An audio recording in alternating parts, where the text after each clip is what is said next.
네, 안녕하세요.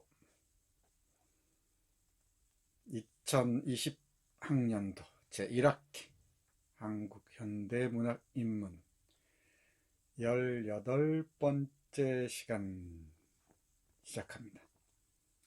오늘은 해방공간의 문학 2, 허준의 잔등을 중심으로 보겠습니다. 음, 출석을 부르기 전에 에, 사과부터 해야겠어요. 사과라고 해야 되나? 음, 집중 에세이를 누가 써야 하는지 제대로 차근차근 알려줘야 되는데 내가 덤벙대다가 빠뜨렸습니다. 그래서 지금 집중 에세이가 세 번째까지 이루어졌고요. 이제 네 번째 집중 에세이 쓸 사람들입니다. 조금 늦었습니다. 어, 이번 주에 맞죠? 음, 이번 주에 집중 에세이를 쓸 사람들입니다. 남기찬, 권영현, 박민아, 남기찬, 권영현, 박민아,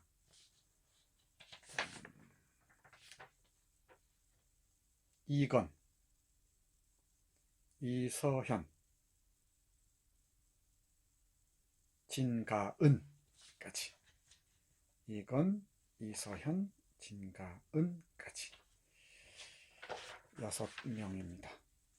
맞죠?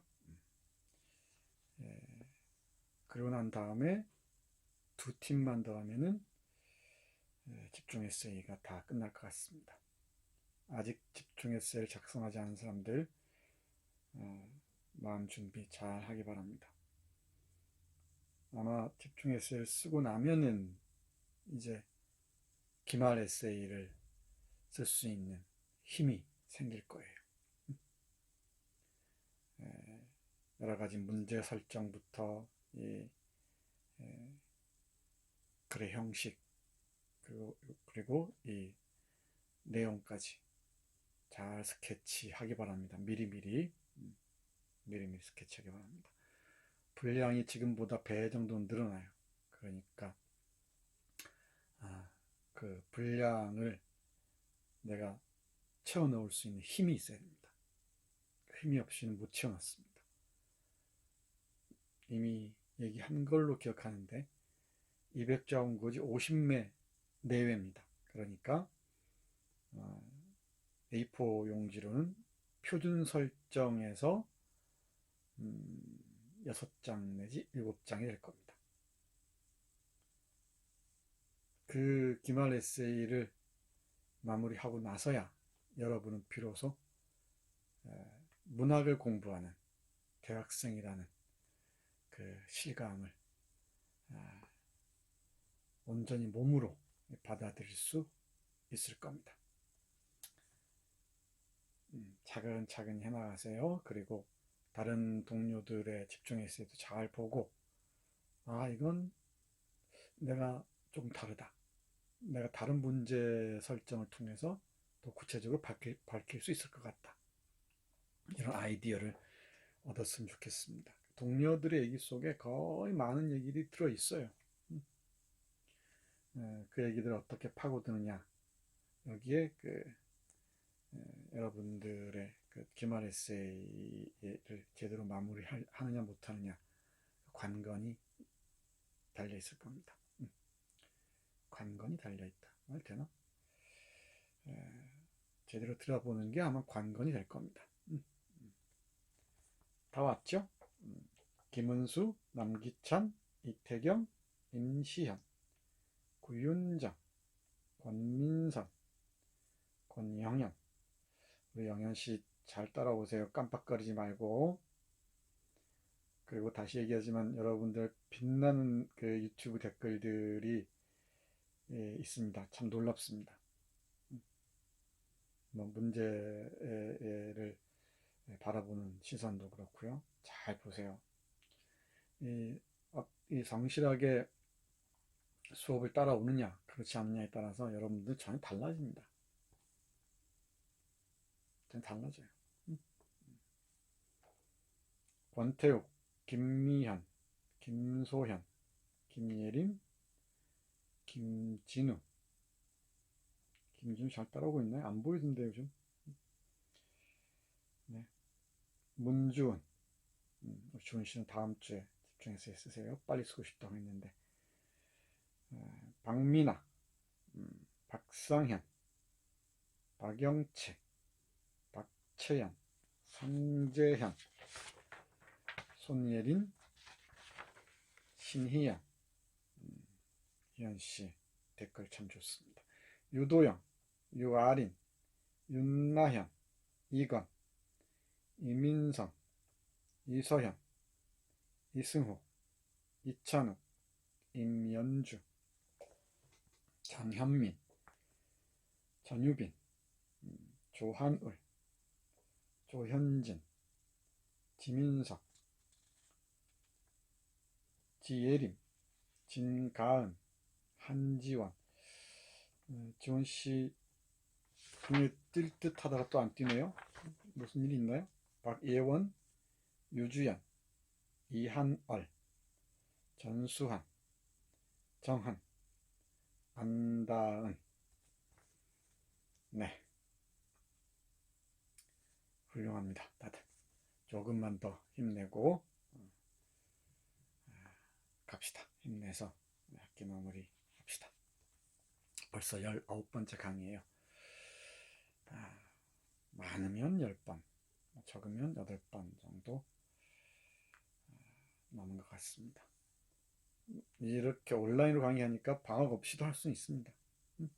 정신 바짝 차리세요. 자, 오늘은 허준의 잔등입니다. 작품 다 읽은 사람 손 들어보세요.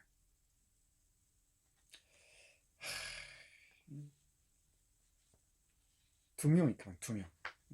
다 보여, 다.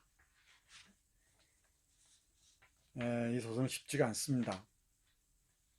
꼬박꼬박 천천히 읽어야 돼요. 어휘들 다 찾아가면서 또 어휘 설명이 잘 되어 있는 판본으로 봐야 됩니다.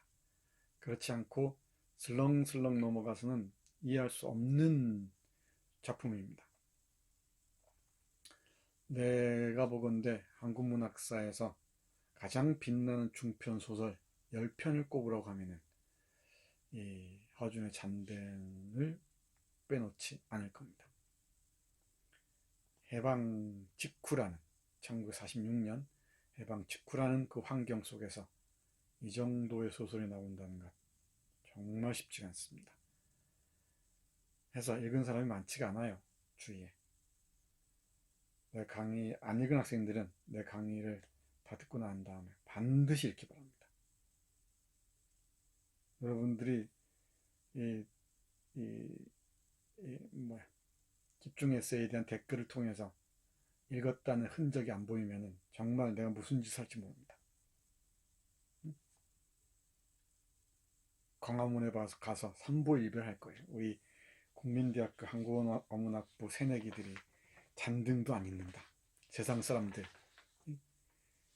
우리 학생들 좀 보시오. 얼마나 부끄러운 일입니까? 라고 막 광고하고 다니까요. 광고하고. 밑줄 하나하나 그으면서 꼼꼼히 읽기 바랍니다. 제발. 이 연약한 선생님이 이 시위에 나서기 전에 좋은 말로 할 때 우리 협상합시다. 읽으세요. 그 읽었다는 증거를 이 코멘트뿐만 아니고 유튜브 댓글에도 남겨서 나를 긴장하지 않게 해주세요. 할 수 있지? 응? 유지연? 강의 듣고 있나? 이하늘 어쩔 것이야? 할 것이요 말 것이요? 응? 나연씨 어쩔 셈인가? 읽어야겠지? 유빈씨는 부탁합니다. 아무리 좋은 소설도 안 읽으면은 별 의미 없습니다. 그리고 선생이 아무 설명해봐야 그건 별 영향가가 없어요. 그러니까 여러분들은 쫄래쫄래 따라다니는 그냥 이 양떼에서 못 벗어납니다. 여러분들 스스로 텍스트의 바다로 들어가야지. 그 해집고 다니면서 읽어내야지. 의미들을 계속 길어 올려야지.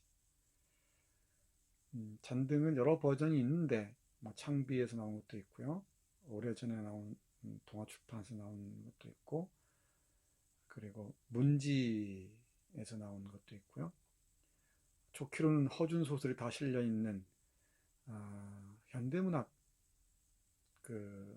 현대문학사에서 나온 좋습니다. 우리 과에 계시는 서재길 교수가 책임 편집을 맡은 책입니다.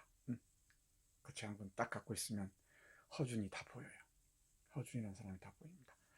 허준 하면은 무슨 동의보감 쓴 사람 이런 무식한 소리 하지 마, 제발. 예. 오늘은 또 강의가 길어질지 모르겠습니다. 강의가 길어질지 모르는 잔소리까지도 길어졌네. 예. 강의 길더라도 너무 나무르지 마세요. 예. 어떤 학생의 익명으로 쓴 글을 보니까 정아무개 교수는 다 좋은데 강의 시간을 잘 안 지킨다. 강의를 너무 많이 한다. 이런 불만인 것 같아요. 예. 불만 있으면 듣지 마세요. 그냥 요약해서 보고 지나가기 바랍니다. 그 정도도 책임 못 지나 뭐. 띄엄띄엄 들으면 되지. 시간이 딱 맞게. 자, 다음 페이지 넘어가겠습니다. 허준의 잔등. 잔등의 뜻은 희미한 불빛 이런 뜻입니다. 희미한 불빛인데 꺼져가는 불빛으로 이해할 수도 있고, 근데 또 뭔가 다 꺼져 있는데 희미하게 밝히고 있는 불빛일 수도 있죠. 그 희미하다는 뜻에서는 두 번째 부정적인 의미가 아니고 되게 긍정적으로 쓰인 희망의 희미한 불빛입니다. 여러분들은 대한민국 인문학의 희미한 등불입니다. 잔등이죠. 그러려면 잔등을 읽어야겠지. 자, 넘어가 봅시다. 오늘 필기창에 속을 안 쓰게 될 텐데.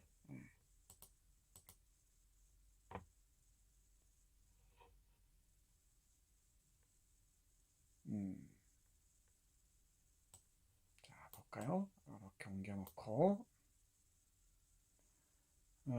이 허준이라는 작가는 여기 사진에 보듯이, 사진 보이죠? 사진에 보듯이 변변한 그 프로필 남아있지가 않아요. 아주 흐리잖아. 그리고 우리가 볼 수 있는 유일한 이 사진이 이겁니다, 이거. 어디 다른 사람들과 함께 찍은 사진 중에서 요것만 따가지고 보는 모양이에요. 이 동그란 안경. 당시에 유행했었죠. 그런데 이 백석의 글을 보면은 이 허준 얘기가 심심치 않게 나옵니다. 백석의 에세이도 그렇고요. 이 백석의 시에도 그렇고. 뒤에서 한 편 보겠습니다만은 그 이유인 즉슨 해방 이후에 서울에서 활동하다가 북으로 넘어갔습니다. 물론 고향이 북쪽이니까, 평안북도 용천이니까 백석 고향하고 가깝습니다. 용천이니까 제북이라고 해 맞겠죠. 월북이라기보다는 제북 작가인데 북한에서 활동도 거의 알려진 게 없고, 그리고 지금 살았는지 죽었는지도 모릅니다. 이게 분단 문학사의 비극이죠. 이 분단 문학사의 비극을 보여주는 한 사례가 바로 허준이 아닌가 싶습니다. 근데 다행히 이 백석의 글에 허준 얘기가 있어서 조금은 보완할 수가 있습니다. 전하는 바에 따르면 이 백석은 아주 깔끔하고 아주 결벽증에 가까운 성격이었대요. 그리고 옷 차려입는 것도 그렇고요. 그랬답니다. 그런데 비해서 우리 허준은 대단히 털털하고 꾀죄죄하고 이 방구들장 지고 있고 막 그런 성격이었다고 합니다. 전혀 다른 성격이 잘 어울릴 때가 있죠. 둘 사이에 각별했던 것 같습니다. 정말 둘도 없는 친구였대요. 백석 얘기하면 끝도 없습니다. 이 정도만 하죠. 백석 얘기는 끝도 없는데 백석을 좋아하는 학생들은 내가 우리 동네에서 백석 특강을 한 적이 있어요. 올해 초에 그 백석 특강 했는데 그 특강을 들으시는 분 중에 한 분이 다 강의를 녹화해서 유튜브에 올렸습니다. 낭독한 시도 그렇고요. 그래서 마을 훈장 정선태 시인 백석을 만나다 이런 제목입니다. 강의 시간을 다 합치면 10시간이 넘을 겁니다. 백석의 주요 시 약 40편을 하나하나 강의했습니다. 백석은 아마 여러분들 졸업하기 전에 집중적으로 한 학기 동안 내내 할 시간이 있을 겁니다.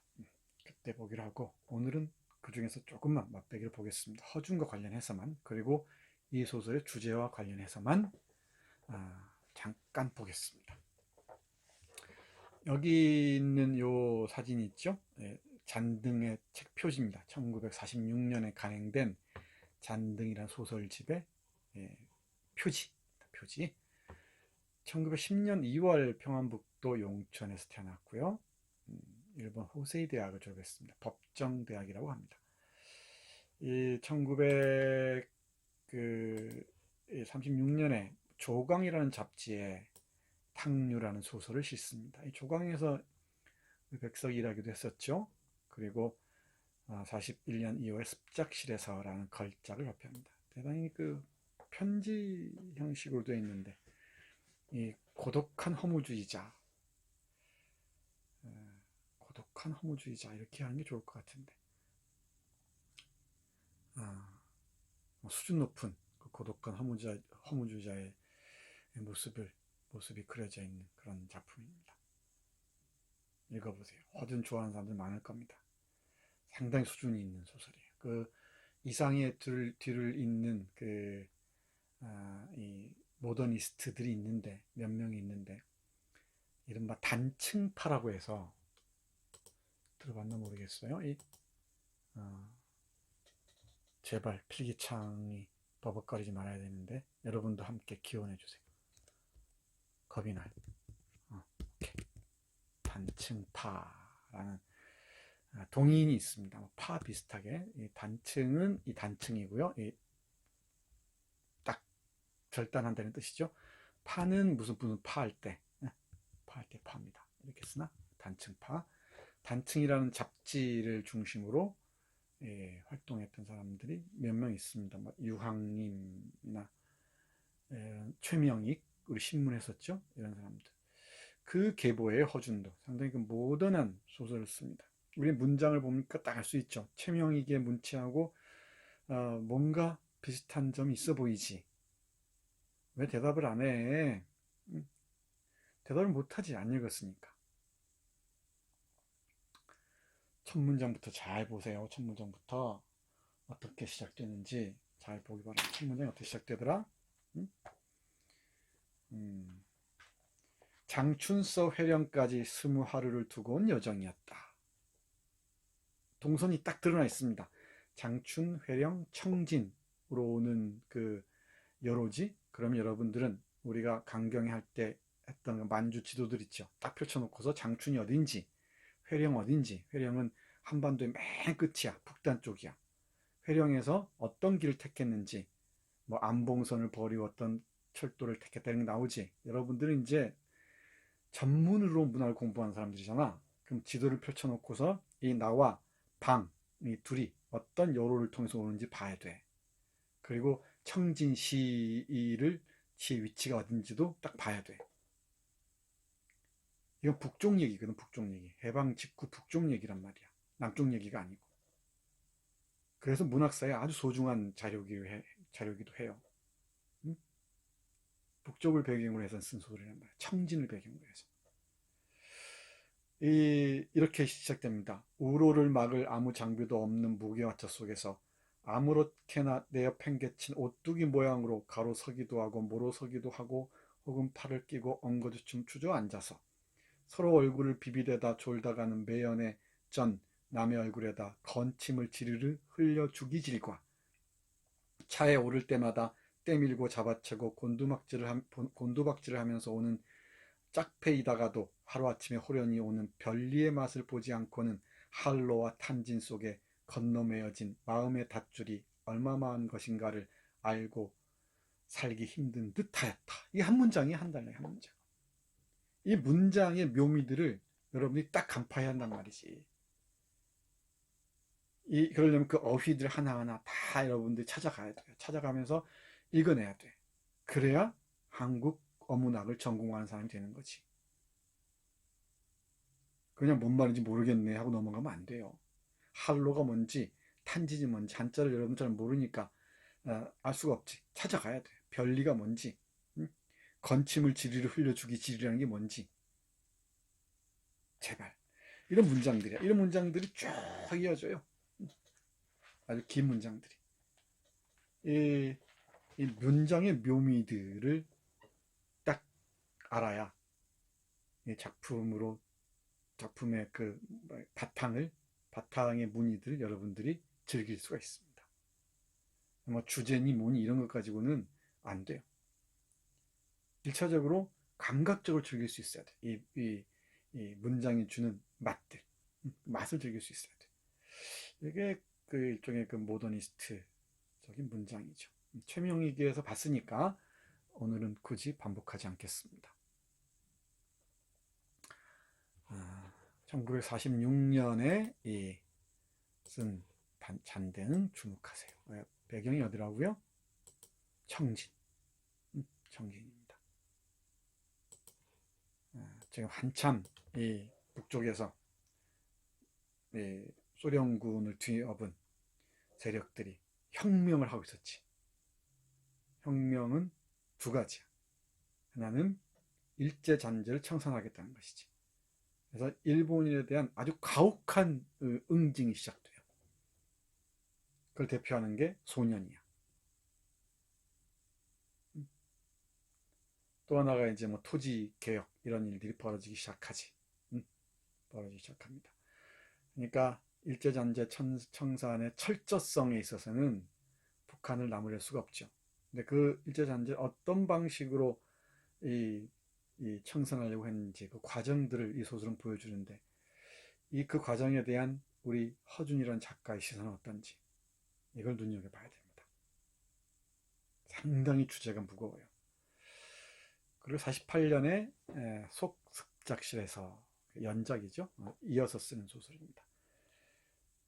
작품이 많지가 않습니다. 처음엔 시인으로 출발했어요. 시인으로 출발했다가 나중에 소설로 바꿉니다.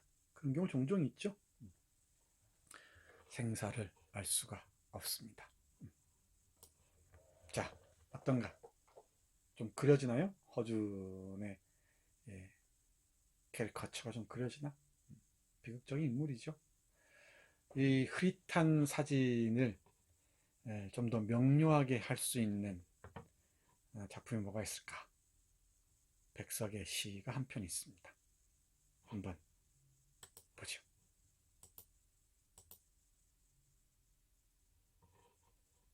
자, 칠판 지우고 선생님 사진을 좀 크게 띄우고 여러분들이 좋은지 안 좋은지 제대로 듣는지 보기 위해서입니다. 이 시 본 적 있나요? 허준. 동의보감의 허준은 물수자가 들어간 준자예요. 다릅니다. 한자가 다릅니다. 백석이 이 만주에 머물고 있을 때 1941년, 40년, 41년 무렵이죠. 허준이 찾아온 모양입니다. 허준이 찾아와서 이런저런 얘기를 한 모양이죠. 각별한 친구가 찾아왔으니 얼마나 반가웠겠습니까?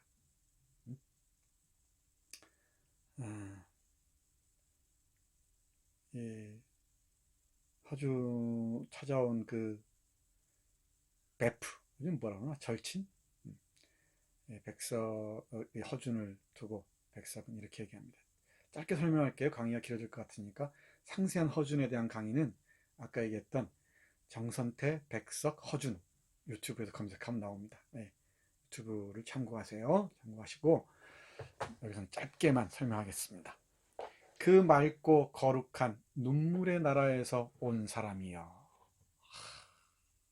그 맑고 거룩한 눈물의 나라 어디겠는가? 일단 뭐 조선이겠죠. 조선에서 온 사람이요. 또는 어떤 시인의 나라라고 추상적으로 읽어도 될 것 같아요. 그 따사하고 살뜰한 볕살의 나라에서 온 사람이요. 자신이 고국 고향을 조선을 떠나서 만주에 와 있으니까 먼 땅 조선에서 온 사람이요 라고 부른 것으로 볼 수도 있고요. 또 하나는 세상에 물들지 않은 어떤 시인의 나라에서 온 사람이요 라고 부른 것으로 볼 수도 있을 것 같습니다. 때묻지 않은 땅에서 온 사람이요. 추상적인 이 공간으로 읽을 수도 있겠죠. 나라란 말을. 눈물의 또 볕살의 나라에서 당신은 이 세상에 나들이를 온 것이다. 눈물의 또 볕살의 나라에서 당신은 이 세상에 나들이를 온 것이다. 또라는 이 접속 부사죠. 백성은 참 좋아합니다. 이 세상에 나리러 왔습니다. 이 세상은 만주일 수도 있고, 만약에 눈물의 볕살의 나라, 햇볕의 나라를 조선으로 본다면은, 그리고 또 시인의 나라, 때묻지 않는 이 순수한 시인의 나라라고 본다면은 이 세상은 지금 시끌벅적한 이 세속 사바세계겠죠. 이 세상에 나들이러 온 것이다. 쓸쓸한 나들이를 다니러 온 것이다. 백석시에서 가장 많이 나오는 시어 중에 하나입니다. 쓸쓸하다. 쓸쓸하다. 참 뉘앙스가 깊은 시어라고 언젠가 얘기했던 것 같습니다. 눈물의 또 볕살의 나라 사람이여. 허준이죠. 당신이 그 긴 허리를 굽히고 뒷짐을 지고, 그러니까 이 백석의 시를 통해서 허준의 커리커처를 그린다면은 어떤 모습이에요? 허리가 좀 키가 큰 것 같죠? 긴 허리라 그랬으니까 긴 허리를 굽히고 뒷짐을 지고 걸었던 모양입니다. 지치운 다리, 지친 다리로 싸움과 흥정으로 왁자지껄한 거리를 지날 때든가, 싸움과 흥정으로 왁자지껄한 거리가 이 세상이겠지. 또는 추운 겨울밤 병들어 누운 가난한 동무의 머리밭에 앉아 말없이 무릎 위 어린 고양이의 등만 쓰다듬는 때든가. 허준의 성정이 잘 드러나죠. 추운 겨울밤 병들어 누운 가난한 동무의 머리맡에 앉아서 아무 말 없이 무릎 위에 어린 고양이를 안고 고양이의 등만 쓰다듬고 있는 모습 떠오르나요? 당신의 그 고운 고요한 가슴 안에 온순한 눈가에, 이 백석시의 리듬을 만드는 방법이에요. 반복입니다. 반복. 그 고요한 가슴 안에 온순한 눈가에 당신네 나라의 맑은 하늘이 떠오를 것이고, 당신의 그 푸른 이마에 삐어진 어깨 죽지에 당신네 나라의 따스한 바람결이 스치고 갈 것이다. 이제 알겠죠? 당신의 나라가 조선이냐 아니면 시인의 나라, 속세에 물들지 않은 깨끗한 순수한 시인의 나라냐에 따라서 만주일 수도 있고 속세일 수도 있고, 다 필기하면서 여러분들이 그림 그릴 수 있겠죠? 그림 그릴 수 있을 겁니다. 어렵지 않습니다. 나라가 어딘지 이렇게 본다면은, 만약에 여기에서 이 조선이라고 본다면은 조선에서 만주로 나를 찾아온 거죠. 나를 찾아와서 내가 지금 병들어 있는데 말없이 내 옆에 누워서 앉아서 고양이의 등만 쓰다듬고 있는 모습이라고 얘기할 수도 있겠죠. 당신의 그 고요한 가슴 안에 온순한 눈가에 당신네 나라의 맑은 하늘이 떠오를 것이고, 그러니까 당신의 나라의 맑은 하늘이 떠오를 것이고를 시인의 감정에서 본다면, 시적 화자의 관점에서 보면은 이 허준의 눈동자에서 조선의 하늘과 볕살을 떠올릴 수도 있겠지. 그렇죠? 또는 시인의 나라의 그 풍경을 떠올릴 수도 있겠고요. 당신의 그 푸른 이마에 삐어진 어깨 죽지에 당신의 나라의 따스한 바람결이 스치고 갈 것이다. 그러니까 허준을 통해서 당신의 나라, 그 나라의 모습을 간접적으로 경험하고 있는 셈이죠. 그려 보이고 있는 셈입니다. 됐죠? 안 어렵죠? 어렵지 않습니다. 뒤에 더 있습니다.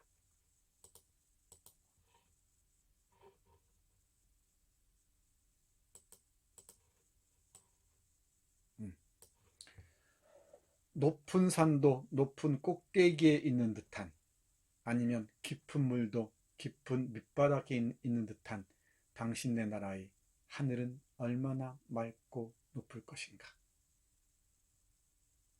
바람은 얼마나 따스하고 향기로울 것인가. 그리고 이 하늘 아래 바람결 속에 퍼진 그 풍속은, 인정은, 그리고 그 말은 얼마나 좋고 아름다울 것인가. 다시 강조합니다. 이 나라가 조선이라면은 조선에 대한, 자신이 떠나온 땅에 대한 절절한 그리움들을 허준을 보면서 다시 되새김질 하는 것이겠지. 그죠? 어렵진 않지? 어렵지 않습니다. 다만 한마람, 목이 긴 사람은 안다. 여기서 마람이라고 했는데 이 원문이 마람이에요. 원문이 다 마람으로 나옵니다. 다 마람으로 나오는데 이 마람은 사람의, 여기도 있죠. 이 사람의 오타인 것 같습니다. 뭐 여러 논의들이 있는데 제가 보기에는 그냥 사람입니다. 사람을 읽으세요. 일단 뭐 특별한 다른 해석이 나오기 전까지는. 다만 한 사람, 목이 긴 시인은 안다. 이 목이 긴 시인이 누구냐면 자기입니다. 자기. 내가 다른 강의에서 이걸 허준이라고 했다가 지청구를 톡톡히 들었습니다. 뭐 그럴 수도 있는데, 그지? 수업 열심히 듣고 있는지 보려고 얘기한 건데, 다만 한 사람 목이 긴 시인은 안다. 이 시인이 누구냐면은 백석입니다. 백석을 사슴의 시인이라고 했었죠. 사슴의 시인. 왜냐하면 백석이 1936년에 간행한 시집 제목이 사슴이었습니다. 그래서 사슴의 시인이라 불렸고요. 백석이 워낙 멋쟁이여서 많은 이 장안의 여성들이, 신여성들이 좋아했는데, 그 중에 노천명이라는 시인이 있어서 사슴이라는 시를 짓기도 했지. 한번 읽어보세요. 그 사슴이 백석을 향한 연애 편지의 일종이었다고 얘기한 사람이 있습니다. 맞는 것 같습니다. 실제 노천명, 모윤숙, 최정희 뭐 이런 사람들이 백석을 다 좋아했다 그러죠. 그리고 우리 학교 앞에 있는 그 길상사라는 절이 있어요. 성북동에. 그 원래는 그 길상사라는 절이 요정이었던, 큰 요정이었는데, 그러니까 요리집이었죠. 그 요리집이었는데 그 길상사를 소유했던 사람이 있습니다. 기생, 그 자야라는 기생이 있었어요. 이것도 여러분 재밌게 해줄 수 있었는데, 이 시만 가지고도 한 시간에도 모자라요. 근데 이 정도 알아두세요. 자야라는 그 기생이 있었습니다. 원래는 진향이라는 기생이었어요. 이름이 진향이었는데 백석이 함흥에 있을 때 이 진향이라는 기생을 사랑합니다. 그 백석을 만나서 사랑을 해요. 좋아해요. 그래서 백석이 자야라는 예명을 지어줍니다. 그래서 오랫동안 이 자야라는 이름으로 스스로를 불렀죠. 그러고 난 다음에 불법의 기위를 해서, 불교의 기위를 해서 길상화라는 법명을 받습니다.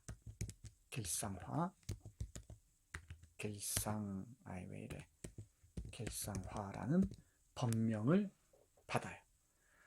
그리고 이 절을, 어마어마한 돈이죠. 이 절을 시주합니다. 그래서 이 절이 지금 길상사가 된 거예요. 언젠가 여러분과 함께 길상사 답사를 갈 겁니다. 백석시를 읽으면서 이 자야라는 사람도 백석을 몹시 사랑했다고 합니다. 많은 사연들이 있습니다. 끝이 없으니까 앞에서 얘기했던 내가 특강했던 그 강좌들 읽어보세요. 나와 나타샤와 횡당나기. 중요한 시들이 다 특강의 동영상으로 올라와 있습니다. 됐죠? 목이 긴 시인을 안다. 그래서 사슴의 시인이라고 불렀다고 합니다. 잘생겼죠? 패셔니스타였고요. 대단한 사람이었습니다. 도스토옙스키며 조이스며 제임스 조이스 알죠? 누구보다도 잘 알고 1등 가는 소설도 쓰지만 여기 1등 가는 소설이 바로 습작실에서 이런 작품들이에요. 아무것도 모르는 듯이 어두근한 방 안에 어둑신한 방, 어두침침한 방 안에 굴르면서 게으른 것을 좋아하는 그 풍속을 대단히 게을렀다고 해요. 누구야? 허준이 그 풍속을 사랑하는 어린 것에게 엿 한 가락을 아끼고 위하는 아끼고 됐죠? 아끼고 해서 끊어야 돼 여기서. 위하는 아내에게는 해진 옷을 입히면서도 왜 이래?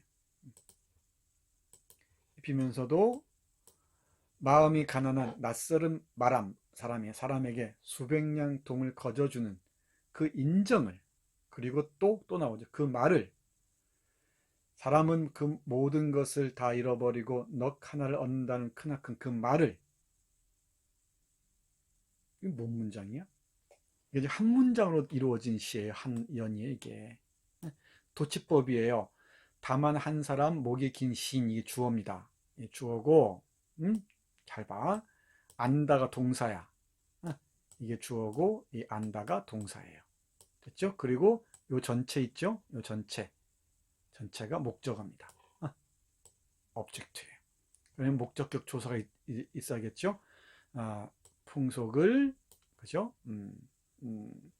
인정을, 그 말을, 그죠? 그 말을, 이렇게 목적어입니다. 목적격 조사가 있죠?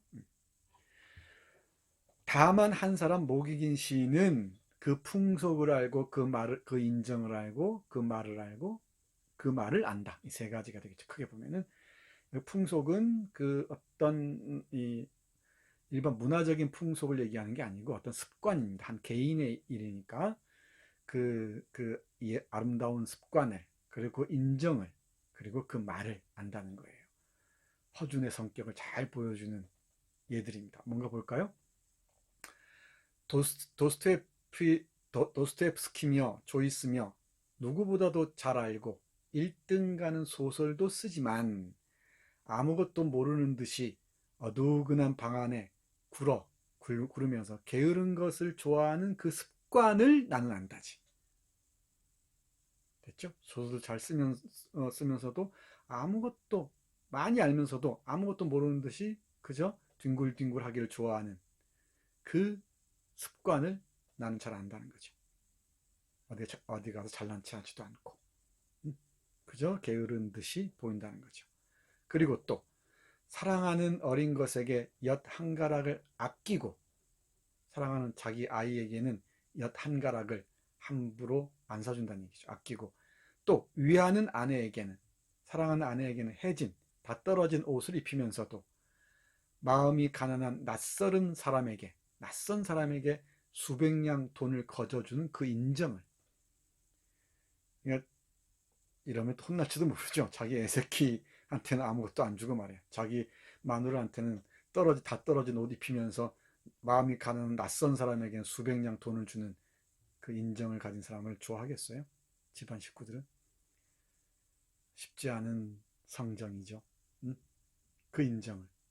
그리고 또 그 말을 했죠. 다시 또 그 말을 그랬는데 이 말을이 다시 여기 한 번 더 도치되는 형식, 강조하는 형식으로 나와 있지. 상당히 절묘한 이 시 형식, 시 문장을 구사하고 있습니다.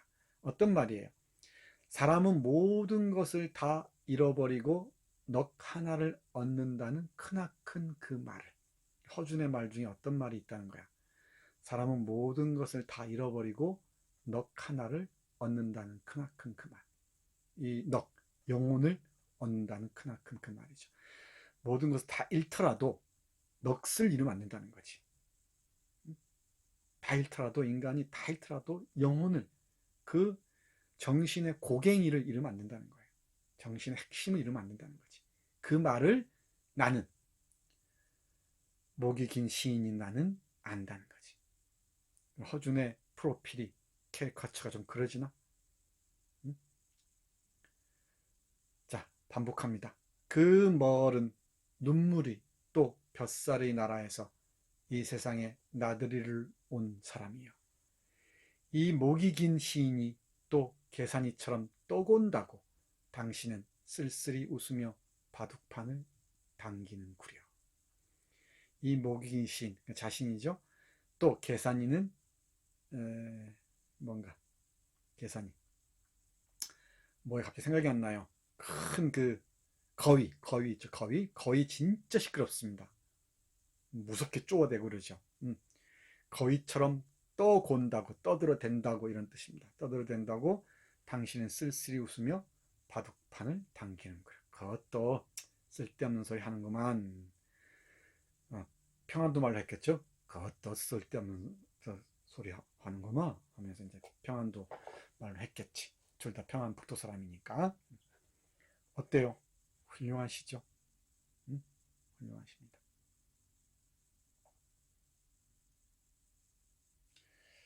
이런 좋은 시 하나 읽고 나면은 소주 한잔 해야 돼.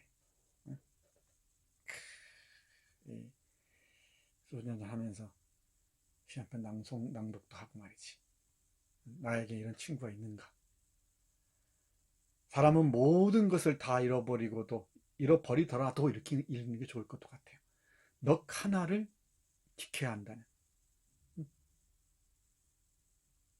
그 지조를 지킨다는 것. 그 얘기를 이렇게 쓰고 있습니다. 이런 시들도 여러분들은 한번 잘 서사적으로 한번 그려보세요. 산문으로 한번 다시 써보세요. 어떤 이야기인지. 완주로 어쩔 수 없이 떠나야 했던 이 백석 얘기도 떠올리면서 이 시를 한번 읽어보기 바랍니다. 자, 우리의 작가 백석을 이해하기 위한 우회로를 돌아왔습니다. 애움길을 좀 돌아왔습니다. 그럼 허준이 조금 분명히 잡히죠? 딴짓하는 게 더 재밌어요. 진도 나가는 것보다. 그지? 물론 이것도 중요한 진도 중에 하나지.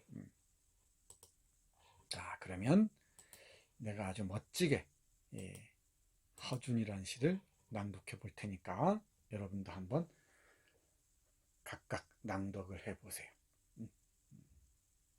낭독을 해서 우리 낭송을 해서 우리 카톡방 있죠? 카톡방에 한번 올려보세요. 물론 의무는 아닙니다만은 멋진 낭송이 있으면은 제가 오랫동안 여러분 후배들에게 자료로 사용하겠습니다. 멋지게 편집도 해서 영상과 함께 편집도 해서. 허준, 백석, 그 맑고 거룩한 눈물의 나라에서 온 사람이요. 그 따사하고 살뜰한 뱃살의 나라에서 온 사람이요. 눈물이 또 뱃살의 나라에서 당신은 이 세상에 나들이를 온 것이다. 쓸쓸한 나들이를 다니러 온 것이다. 눈물이 또 뱃살의 나라 사람이여. 당신이 그 긴 허리를 굽히고 뒷짐을 지고 지치운 다리로 싸움과 흥정으로 왁자지껄하는 거리를 지날 때든가, 추운 겨울밤 병들어 누운 가난한 동무의 머리밭에 앉아 말없이 무릎 위 어린 고양이의 등만 쓰다듬는 때든가, 당신의 그 고요한 가슴 안에 온순한 눈가에 당신네 나라의 맑은 하늘이 떠오를 것이고, 당신의 그 푸른 이마에 삐어진 어깨 죽지에 당신네 나라의 따사한 바람결이 스치고 갈 것이다.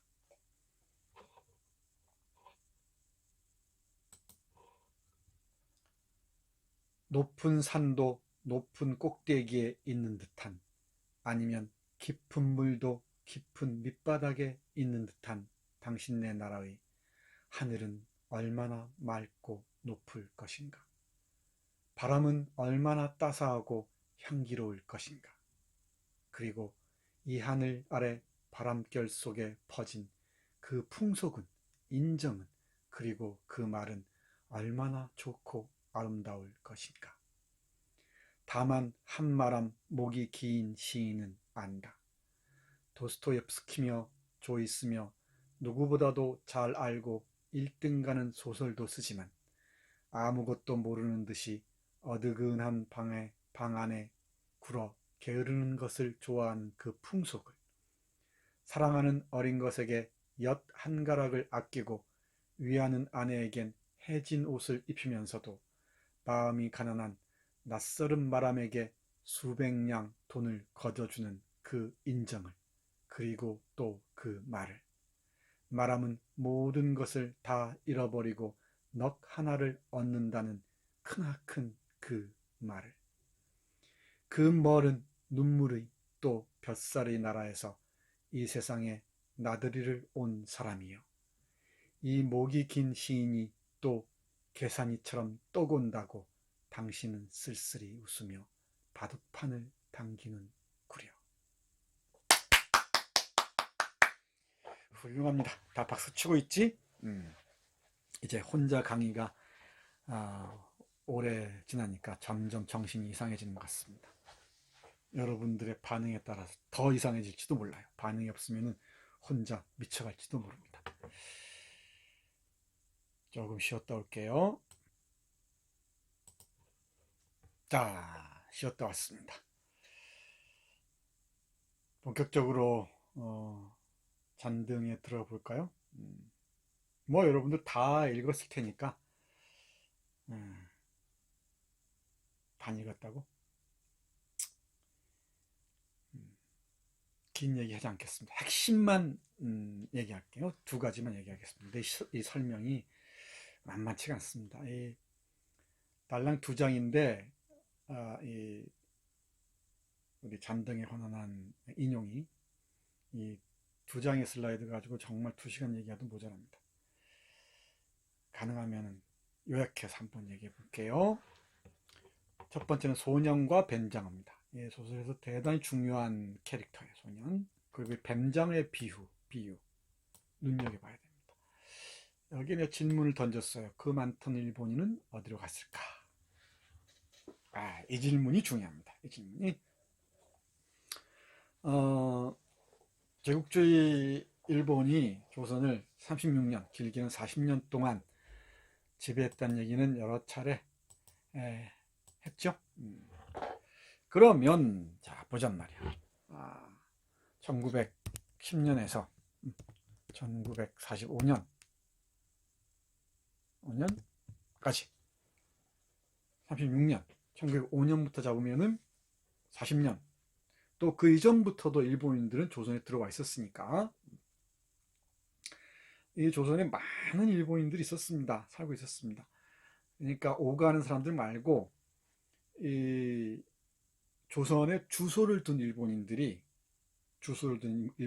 대략 70만이었다고 해요. 패전 시기에 70만 명. 오가는 사람들 말고. 그리고 이 조선이 고향인 사람들도 많습니다. 작가 중에도 조선이 고향인 사람들이 있어요. 일본 작가 중에도. 그리고 여기 와서 우리 동양척식 주식회사를 배웠지. 지주가 되기도 하고 공장을 운영하기도 하고 관료가 되기도 하고 이렇단 말이야. 살림을 여기서 다 했어요. 집도 여기 있습니다. 돈도 여기서 벌어요. 땅도 여기에 있지. 그러면 이 사람들이 패전 이후에 다 어떻게 됐을까? 이 질문 던져본 적 있나? 패전 이후에 공식적으로는 이 희귀악이라고 해서요. 이 희귀악이 일본어입니다. 한자로는 인양이라고 써요. 인양. 끌어서 들어올린다는 뜻입니다. 이렇게 희귀하게라고 씁니다. 그러니까 이 구식민지, 식민지에 있던 자신의 국민들, 일본인들 다 일본으로 끌어당기는 거지, 인양하는 거죠. 희귀하게라고 했습니다. 그래서 미군의 남한의 경우 미군의 동의하에 3년에 걸쳐서 45년 8월, 9월 영무렵이죠. 영무렵부터 48년 이후까지 쭉 일본으로 갑니다. 근데 미군이 다 제한을 하죠. 현금은 얼마까지는 휴대 가능하다. 다른 건 다 휴대할 수 없다. 이런 식이지. 해서 일본으로 건너갑니다. 북쪽의 경우는 어떻게 됐을까? 남북이 왕래할 수 있을 때까지는, 그러니까 남북이 가로막히지 않고 38선으로 왕래가 가능했을 때는 남한으로 넘어와서 북으로 가는 사람들이 있었어요. 그리고 또 만주로 통해서, 만주 소련군이 주둔하는데 만주를 경유해서 간 사람들도 있고, 여러 가지 방법으로 일본으로 돌아간 사람들이 대부분이었겠죠. 그러나 과연 그럴까? 과연 다 돌아갔을까? 여러분 생각 어떻습니까? 돌아가지 않은 또는 못한 사람들이 많습니다. 돌아간 사람보다는 적죠. 많다는 게 수만 명 이렇게 있다는 게 아니고 적지 않습니다. 근데 소수라고 해도 그 사람들은 상당히 중요한 의미 있는 그 소수라고 할 수가 있죠. 이 사람들 한국에서 어떻게 살았을까요? 그 지점들을 여러분들은 고민해야 됩니다. 이 일본으로 돌아가지 못하고 조선에 살아야 했던 여러 가지 이유가 있는 사람들이 있을 겁니다. 예를 들면 조선인과 결혼한 일본인 여성들, 어떨까? 이 조선인과 일본인 사이에 결혼이 많았습니다. 이 내선 일체를 이 빌미로 해서 반강제로 결혼한 사람도 있었지만은 또 좋아서 결혼한 사람 당연히 있을 수 있겠죠. 대표적인 게 이중섭. 화가 이중섭 알지? 이 화가 이중섭은 찾아 확인해 보세요. 이중섭은 일본 여성하고 결혼했습니다. 남덕이라는 이름으로 불렸는데, 그래서 이 이중섭의 아내는 일본으로 돌아갔지. 일본으로 돌아갔습니다. 아이들 둘 데리고. 둘인가 셋인가? 그 은박지에 그림 있잖아. 이중섭을 찾아봐야지. 그러면 은박지에 그림 이런 거 소만 보지 말고. 이중섭은 일본에 가지 못해요. 한 번쯤 가서 만나고 돌아와서는 일본은 못 갑니다. 일본을 그렇게 가고 싶었는데, 왜냐? 일본의 민법상 호적법인가? 민법 중에 호적법이죠. 호적법상 일본인 남성과 결혼한 조선인 여성은 일본을 갈 수가 있어요. 근데 일본 여성과 결혼한 조선인 남성은 일본 국적을 취득할 수가 없습니다. 남성 중심적인 이 호적법이었던 거지. 이런 예들이 많습니다. 또 여러 가지 사연 때문에 못 간 사람들도 있겠죠. 이 사람들이 어떻게 살았는지 최근에 그 보고들이 나옵니다. 신문에도 실리고 했었어요. 온갖 고통을 다 당합니다. 한국인들에게. 정말 이 식민지 시대 일본인들이 조선인들에게 가했던 그 차별과 폭력에 못지않은 차별과 폭력을 우리 대한민국에 남은 일본인들에게 그대로 돌려주죠. 여러분들이라면 어떻게 할 것 같습니까? 이건 심각한 테마 중에 하나예요. 여러분이라면 어떻게 할 것 같습니까? 또 이런 질문들을 내가 한번 던져볼게요. 이런 질문 대답을 해보세요. 일본이 망했습니다. 이 사람들을 패배했죠. 이 패배하고 난 후에 일본인들 일컬어서 뭐라고 했냐면 전제민이라고 했습니다. 이 소설에서 나오는 얘기지. 전제민. 한자가 안 보이네. 전쟁 싸움 전자예요. 전쟁할 때 전자입니다. 왜 안 돼?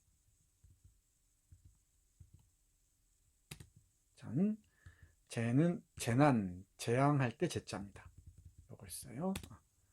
민은 당연히 사람이겠죠. 전제민이라는 전제민. 전쟁의 재앙으로 인한 그 피해를 입은 사람들이죠. 우리 잔등에서 나오는 그 일본 여성들 있죠. 피난 가는 여성들. 피난 가야지. 자기 나라로 가야 되잖아. 패했으니까.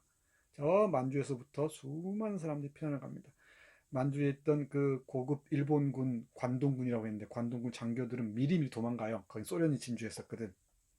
북한도 소련이 진주했잖아. 그지? 그런데 이제 잘 모르고 망설이다가 잘 피하지 못한 사람들은 엄청난 고초를 당하죠. 일본인들을. 이 전재민의 모습이 나오잖아. 아이 거느리고 그 배 하나를 이렇게 얻어먹으려고 하는 것들. 배 하나 값이 얼마나 그랬지? 딱 알아야 돼. 5원이었지, 5원? 응? 근데 5원이 있나 없나? 그리고 국밥집 할머니 그 부엌을 들여다보던 뭐 거지 같은 꼴에 그 아이를 데리고 있는 여성이 있죠. 이 사람들이 피난민들이야. 전제민들이야. 이때 전쟁은 2차 세계대전이죠. 2차 세계대전에서 일본이 패하면서 재난을 다 뒤집었을 수밖에 없었던 일본인들을 주로 전제민이라고 했어요. 이 전제민들을 조선인들은 어떻게 대했을까? 북쪽이든 남쪽이든. 여러분은 어떻게 대했을 것 같습니까? 누구한테 물어볼까? 서연 씨. 이서연? 대답해 보세요. 다 들려요, 지금. 이 패전 이후에 일본으로 떠나는 또 저 멀리서 북쪽에서 와서 남쪽으로 와서 이 배를 타려고 먼 길을 가는 이 일본인들을 조선인들은 어떻게 대했을까? 서현 씨 대답해 보세요. 어떻게? 그동안 고마웠다. 이 전쟁통에 얼마나 힘드냐. 그동안 조선에서 사느라 고생 많았으니까 잘 가라.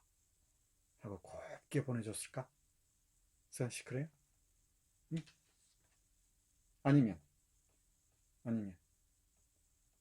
현진 씨 어떻게 보내줬을까? 일본이니까 이 가진 것도 빼앗고 돌멩이 던지고 또 온갖 해코지도 하고 그랬을 것 같았을까? 조선 사람들은 아주 선한 뭐 품성이 고운 사람이어서 그냥 안녕히 가세요 또 오세요 이렇게 보내줬을까? 어느 쪽 설득력이 있습니까? 아니면 온갖 해코지를 했을까? 이건 두말하면 잔소리입니다. 두 번째 쪽이죠. 그런데 이때 여러분들이 읽어야 할 책이 있어요. 구하기가 쉽지 않을 겁니다만은 찾아서 읽어야 됩니다. 요코 이야기라는 책이 있습니다. 요코 이야기는 요코라는 일본인 여성이 어린 나이에 조선을 벗어나면서 겪은 일들을 적은 책입니다.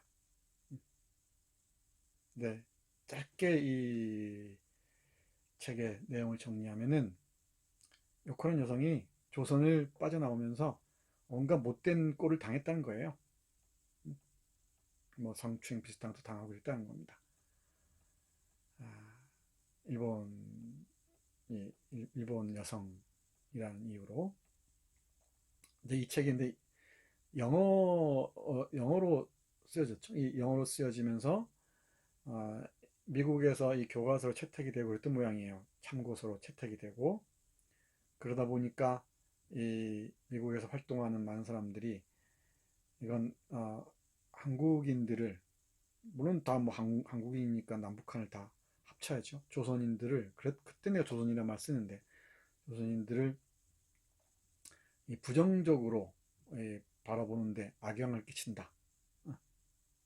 부정적으로 바라보는데 영향을 끼친다. 라고 해서 이 문제가 됐었습니다. 오래전 신문 찾아보세요. 나옵니다. 그러면. 그리고 이 요코 이야기라는 책이 문학동네라는 출판사에서 번역됐었는데 그게 이렇게 문제가 되자 절판해 버렸습니다. 책을 다 없애버렸어요. 그래서 구해보기가 쉽진 않을 겁니다. 꼭 읽고 싶은 사람은 나한테 빌려가세요. 내 방에 있습니다. 물론 먼저 일본이 자신들의 일부 당한 것으로 식민지 시대 또는 전쟁으로 저질렀던 범죄들을 은폐하려고 한다는 것은 충분히 경계해야 돼요. 그건 아주 못된 짓이죠. 예를 들면은 히로시마, 나가사키 원폭을 원폭 공격을 받았다고 해서 지들이 피해자인 것처럼 얘기하지. 이 가해자가 피해자 코스프레를 하는 거예요. 뒤집어 씌우기를 하는 거지. 그리고 히로시마 평화공원에 가면 알듯이 마치 일본 자신들이 평화의 평화를 상징하는 것처럼 아주 못된 놈들이죠. 그러려면은 자신들이 저지른 이 전쟁 범죄에 대한 통렬한 사과와 반성 그리고 배상이 있어야지. 철저하게 은폐하면서 말이야. 지들이 평화니 뭐니. 이 전쟁 종군 위안부 문제, 일본군 성노예 문제도 마찬가지잖아. 저 못된 짓들을 해요. 매춘부였다 얘기하고 말이지. 거기에 또 호응하는 이 한국 극우 세력들이 있지. 응?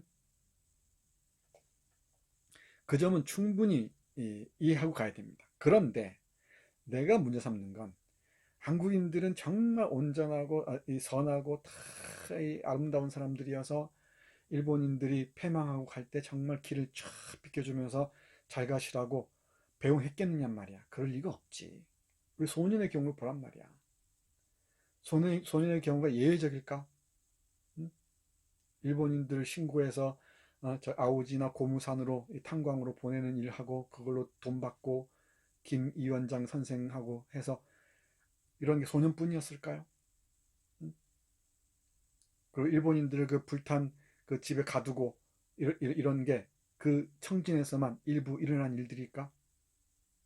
그리고 비단 그게 좀 일본인들에 대한 응징이 가열찼던 북한에서만 얘기일까? 남한에서는 곱게 보내줬을까요? 나는 그렇지 않았을까? 우리가 일본인들이 저지른 폭력을 어떤 형태든 폭력을 비판하려면은 내가 늘 강조합니다만 우리 안에 있는 폭력을 직시할 수 있어야 돼요. 다시 얘기하자면 일본군에 의한 일본 제국주의자들에 의한 성범죄, 여성 인권 착취 이런 여러 문제들을 설득력 있게 제기하려면은 한국군이 저질렀던 이 못된 짓들도 다 얘기를 해야지. 베트남에서 저질렀던 일들, 한국인들이 필리핀에서 저지른 일들, 그래야 그 비판이 설득력이 있어요. 우리는 다 평화를 사랑하고 깨끗하고 다 선한데 다른 자들만 다 폭력적이고 다 착취하고 억압한다. 이런 논리는 설득력이 없습니다. 어떻게 생각합니까? 일본을 악마로 표상하고 우리를 천사로 표상하는 순간 어떤 커뮤니케이션도 불가능합니다. 어떤 비판도 불가능합니다. 상호 비판을 통해서 이 양국 간의 문제도 문제지만 우리 인류 보편의 과제가 무엇인지, 인간이 안고 있는 문제가 무엇인지 이런 지점들을 치고 가야 되죠.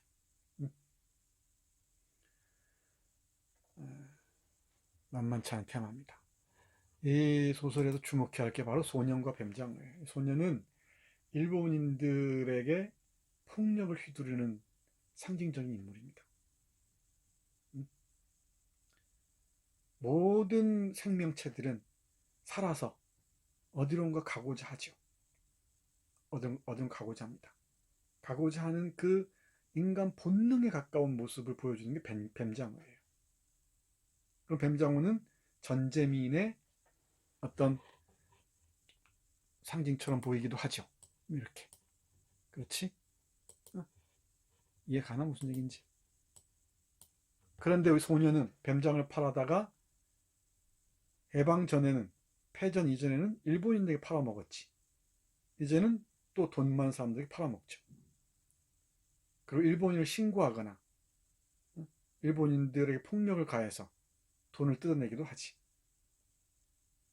그러면은 소년과 뱀장어가 무엇을 상징하는지가 딱 드러나네.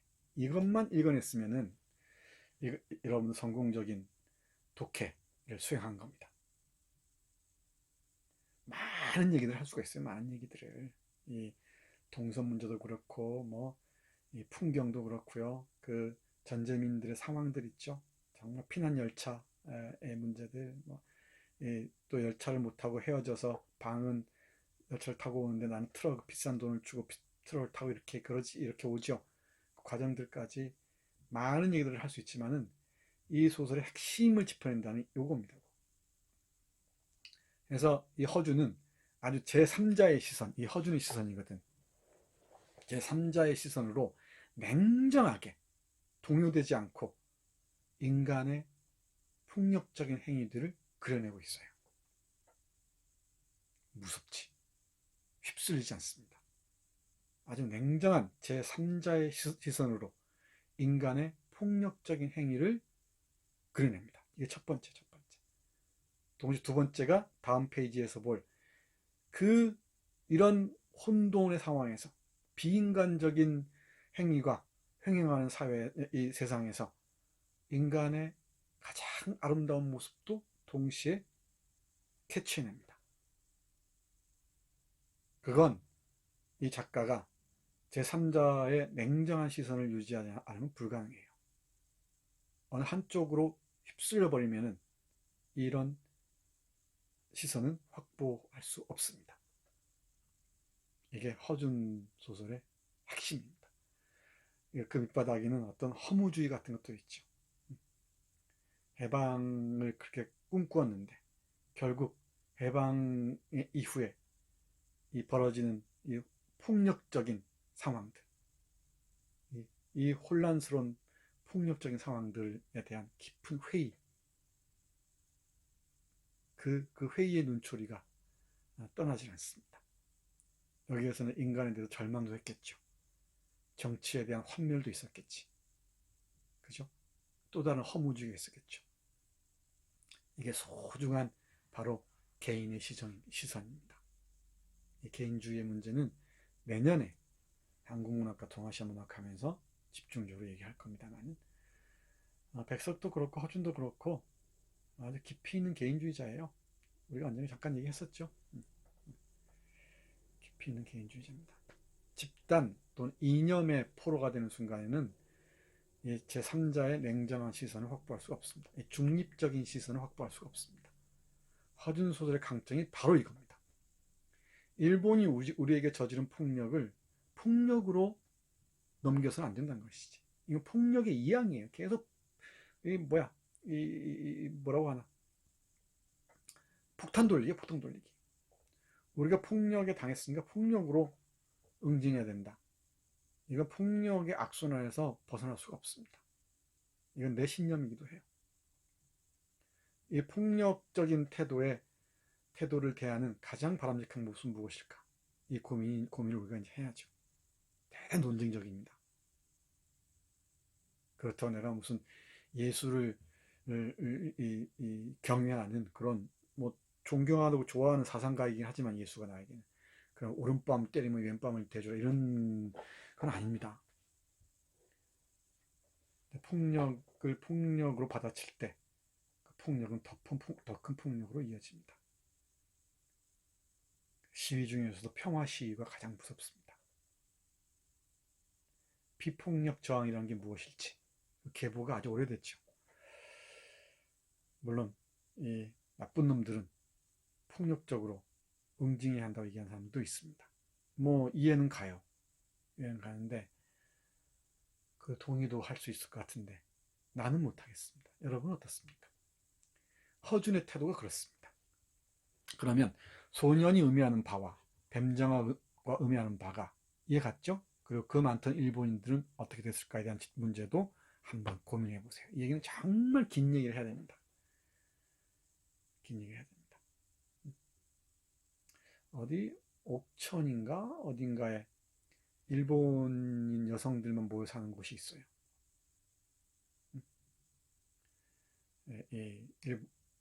패전 이후에 떠나지 못하는 사람들, 무슨 뭐 결혼해서 한국에 와 사는 일본인들 말고 우리 해방 이후에 건너온 사람들 말고요. 그런 사람들 말고. 재밌는 테마죠. 그리고 또 동시에 일본에 남은 제일동포들도 고민해요. 중요한 테마입니다. 중국에 남은 중국 동포들 어쩔까 또. 대단히 문제적입니다. 이 일본에 남아야 했던 제일동포들이 얼마나 고통스러운 삶을 살았는지 제일문학, 제일동포 문학에서 잘 알 수가 있죠. 내가 최근에 읽은 소설로는 미국에서 활동하는 한국계 미국인 소설가 이민진이라는 사람이 있는데 누구라고? 이민진. 최근에 쓴 소설 파친코라는 소설이 있어요. 소설이 있는데 이 소설에서 바로 이 제일 조선인들이 얼마나 힘겨운 삶을 살았는지 잘 보여줍니다. 역사 공부하려면 이런 책들을 읽어야죠. 유튜브에서 이민진 파친코 찾아보면은 내가 엊그저께 방송한 게 나올 겁니다. 참고하세요. 자, 보세요. 그러면 이제 여기 확실히 이해 갔죠, 부분? 여러분들은 다 이해할 수 있습니다. 왜냐? 정선태 제자니까. 그렇지? 자, 목숨이 어디가 붙었는지도 모르는 그 목숨에 대한 본능적인 강렬한 집착. 이건 다 누구나 마찬가지예요. 목숨에 대한 강렬한 집착. 그리고 그 본능의 정확성은 놀라리만치 큰 것이었다. 이게 뱀장어를 묘사하는 부분이지 대단히 중요한 대목이에요. 이 소설에서. 곤불락일락 쳐보아서 막 이렇게 발버둥을 치는 거죠.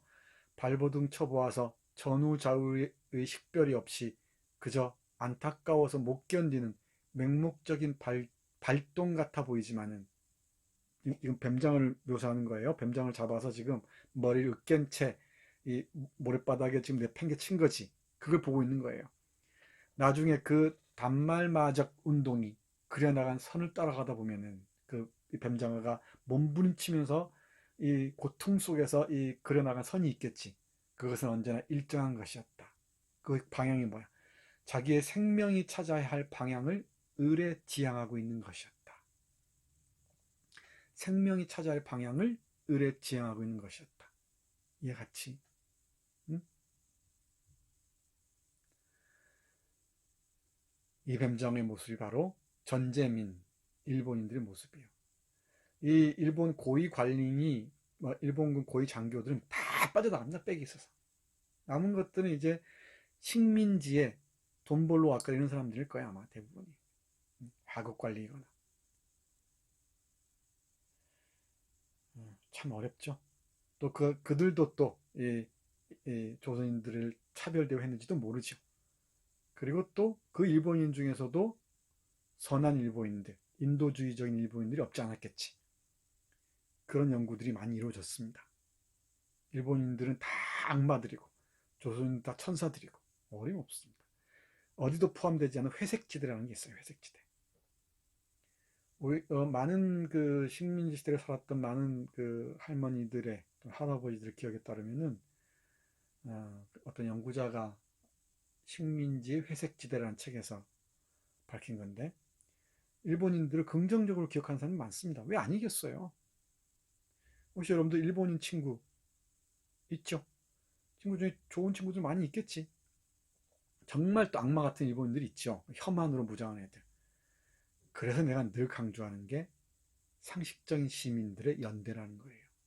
내가 2학년 과목에서도 1학년 과목에서 계속 강조하는 겁니다.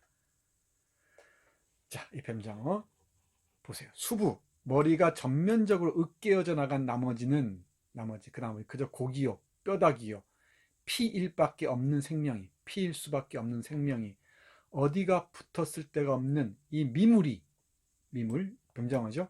가진 본능이라 할는지 육감, 칠감, 우리가 오감, 육감 이러죠. 오감, 육감, 칠감이라 할는지 혹은 무슨 본연적인 향하고자 하는 바죠.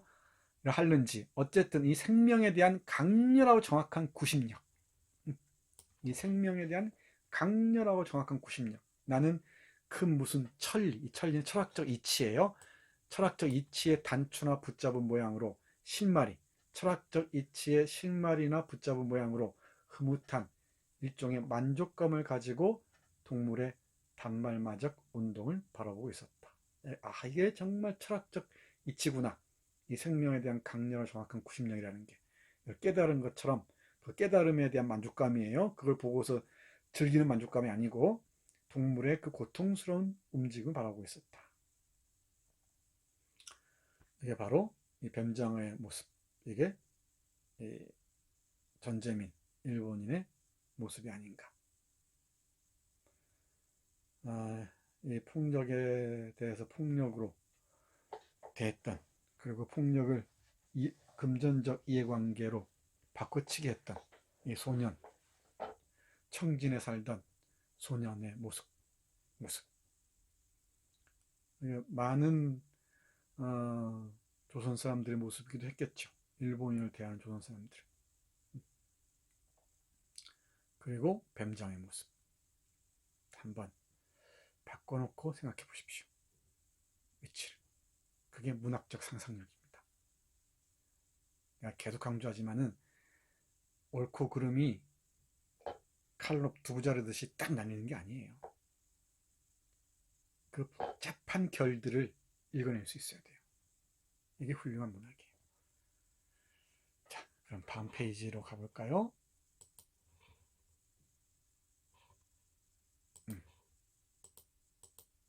다음 페이지로 왔습니다.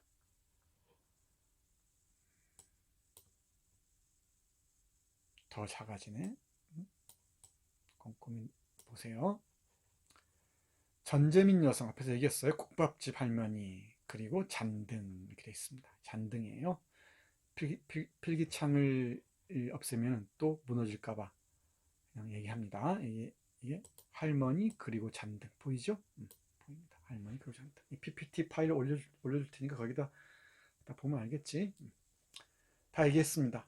소년이 있는가 하면은 이 국밥집 할머니가 있어요. 근데 여기 이 소설의 상당한 분량을 차지하지 나하고 이 국밥집 할머니의 대화가 길게 이어지잖아. 그 부분 잘 봐야 돼요. 이 국밥집 할머니의 사연, 어떤 사연인가? 아들이 해방되기 이전에 감옥에서 죽었지. 이 옥바라지한 세월이 있죠. 대답을 해봐. 어떤 그 저항운동을 하다가 감옥에 간 것 같습니다. 그런데 옥바라지 하다가 만난 사람이 알게 된 사람이 누구야? 가토라는 일본인 있지. 가토라는 일본인. 가토라는 일본인이 있습니다. 주목해야 됩니다. 이 아들하고 동지적 관계에 있었던 것 같습니다. 일본인이지만은 일본의 부당성을 알리기 위한 운동을 했던 모양이죠. 가토도 감옥살이랍니다. 연대 가능성 보이나요? 일본 시민들 중에 독도는 한국단이라고 운동하는 시민운동하는 사람이 있습니다. 소수지만. 그리고 일본에서 일본군 그 위안부, 이른바 일본군 성노예의 진상을 밝히려고 애쓰는 시민단체들이 있습니다. 일본에. 그런 사람들과 연대를 해야 되겠는가? 아니면은 같은 한국인이니까 한국인이라고 해서 이 일본군 성노예 문제를 매춘부라고 얘기하고, 일본의 식민지 지배가 옳았다고 얘기하는 그 세력들과 조선인이니까 연대해야 할 것인가? 여러분은 어떻게 할 것 같아요? 이게 코스모폴리탄의 상상입니다. 그 그런 얘기들을 계속 여러분들은 떠올려야 돼요. 한국인들은 다 착한가? 아름다운가? 다 우리와 비슷한 역사식 갖고 있나? 엠번방 하는 새끼는 한국인이니까 그렇게 한국인이어서 그렇게 그런 못된 짓을 했나? 한국인이 아니어서 다시 하겠다. 한국인이 아니어서 그렇게 못된 짓을 했나? 발상이 바뀌어야 돼. 발상이. 어떤 시민적 감각, 감수성으로 어떻게 우리가 만날 것인지. 얘기는 길게 할 필요가 없습니다. 대단히 중요한 부분이 한국 문학사의 빛나는 부분입니다. 이 할머니가 해서 그 전재민 여성, 그 아이들을 주렁주렁 거느린 거지 같은 모습의 그 여성에게 국밥을 말아주지. 한국 문학에서 빛나는 장면입니다. 감동적인 장면이죠. 여기에 그 깊은 휴머니즘들, 생명에 대한 깊은 원초적인 연민 같은 거지. 우리 맹자에서 얘기하는 거 있잖아요. 인이라는 게 바로 뭐예요? 인이라는 게 뭐야? 불쌍하게 여기는 마음이지. 다른 사람을 불쌍하게 여기는 마음입니다. 그 마음의 발현, 이게 바로 인간의 모습, 인간 삶의 모습이어야 하지 않겠는가 라고 제3자의 냉정한 시선으로 허준은 그리고 싶었던 것 같습니다. 긴 설명 필요 없죠? 이 부분 꼼꼼히 읽어야 됩니다. 꼼꼼히. 그리고 여기 핵심이 바로 이거예요. 핵심이 이건 우리 형광펜을 표시하자. 넓고 너그러운 슬픔. 형광펜도 확실히 기억나게 진달래 색깔로 넓고 너그러운 슬픔.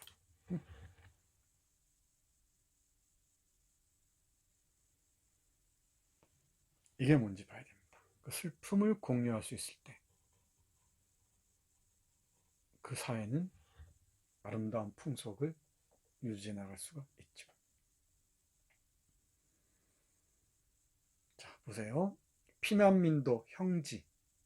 형지는 그냥 그림자도 없이 그림자입니다. 그림자도 없이 어지러워졌고 일본 사람들도 과연 눈을 거들떠 보기 싫게 처참하지 아니함이 없었으나 처참했다 이 말이죠. 피난민도 형지 없이 형지 맞죠? 확인해 보세요. 맞는지 틀린지. 안 맞을 겁니다. 뭐 뚜렷한 모습도 없이 막 어지러웠다는 얘기죠. 막 이리저리 온통 어지러웠고 일본 사람들도 과연 눈을 거들떠보기 싫게 처참하지 아니함이 없었다. 일본 사람들도 처참했다는 얘기죠. 처참하지 아니함이 없었으나 생각하면 이것을 혁명이라는 것이 일본에서 혁명을 했어요. 친일파를 다 때려잡고 한 곳에 가두고 감금하고 또 조금 말 안 들으면 고무산이니 아오지니에서 탄광으로 보내고 그게 나오지. 그런 폭력적인 혁명을 북한에서 벌어졌던 혁명을 허준은 이렇게 보는 거예요. 혁명은 가혹한 것이었고 또 가혹하여도 할 수 없을 것임에도 불구하고 뭐 어쩔 수 없다는 얘기죠. 그걸 가혹하게 해도. 그런데 허준이 작가의 눈길이 닿는 곳은 어디입니까? 한 개의 배장사를 에워싸고 한 명의 배장사 나오잖아. 배 파는 행상 나오지. 그 오원이 나오잖아. 그러니까 아이들 눈앞에 배를 내미는 그 행상 아줌마 있지. 배장사를 에워싸고 장사 할머니 이르기까지 그 장사 할머니 에워싸고 지나쳐간 짤막한 정경. 배장사를 에워싸고 스쳐간 짤막한 정경이 있습니다. 그 정경을 통하여 지금 마주 앉아 그 면면한 심정을 토로하는 이 밥장사 할머니 이르기까지, 이 배를 파는 행상 아주머니와 이 국밥 파는 할머니 이르기까지 가만 보고 있는데, 그것이 어떻게 된 배 하나이며 배 하나를 건네죠. 이 어떤 배 하나이겠는가. 그게 뱀정하고 비교해 보세요. 그것이 어떻게 된 밥 한 그릇이겠는가. 얼마나 귀하고 소중한 배 하나이며 얼마나 귀하고 소중한 밥 한 그릇이겠는가. 근데 그 덥석덥석 국에 말아줄 마음의 준비가 언제부터 이처럼 되어 있었냐는 것은 나의 새로이 발견한 크나큰 경이가 아닐 수 없었다. 내가 발견한 새로운 경이라는 거지.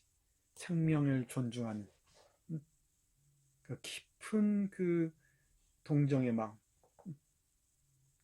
그 아픔에 공감하는 마음, 여기에서 경이를 발견한 것이지. 경이보다도, 여기 나오죠? 경이보다도 그것은 인간 희망의 넓고 아름다운 시야를 거쳐서만 거둬들일 수 있는 하염없는, 여기 또 나오지? 아까 몇 줄 넣고 해야 된다, 그지? 형광펜을 하기로 했죠? 하염없는 너그러운 슬픔 같은 곳에 나를 연하여 주었다는, 그쪽을 이끌어 주었다. 응. 연하여 주었다. 이끌어 주었다. 그쪽으로. 하염없는 너그러운 슬픔. 핵심입니다. 핵심. 하염없는 넓고 너그러운 슬픔. 나는 혓바닥에 쌉쌀한 뒷맛을 남겨놓고 간 미주의 방울방울이 흠뻑 몸에 젖어들듯이 넓고 너그러운 슬픔이 내 전신을 적셔 올라옴을 느꼈다. 그리고 때마침 네다섯 피난민들이 몸을 얼려가지고 흘흘거리고 들어서는 바람에 나는 자리를 내어주고 밖으로 나왔다. 또 피난민들이 오겠죠. 이 피난민들은 이 북한에서 남으로 넘어오려는 조선인일 수도 있고 또 일본인일 수도 있죠. 뒤섞였는데 우리 화자의 눈에 띈 것은 누구예요? 전쟁인 여성들. 전쟁 여성들에게 배 하나, 밥 한 그릇을 내주는 조선인들. 폭력에 대해서 우리 본능적으로 작가는 거부 반응을 보였던 것 같습니다. 백석이 쓴 허준이라는 시에서도 봤듯이 너그러운 마음을 가진 사람이었던 것 같습니다. 안 어렵죠? 이제 나머지는 여러분의 몫입니다. 나는 큰 두 축을 얘기했어요. 이 소설 두 축. 여러분들이 이제 읽어내야 돼요. 온갖 것들. 여러분들의 에세이와 집중 에세이와 코멘트 기대하겠습니다. 자, 마지막 하겠습니다. 목이 아파서 강의 못하겠네. 왜 이렇게 목이 아프지?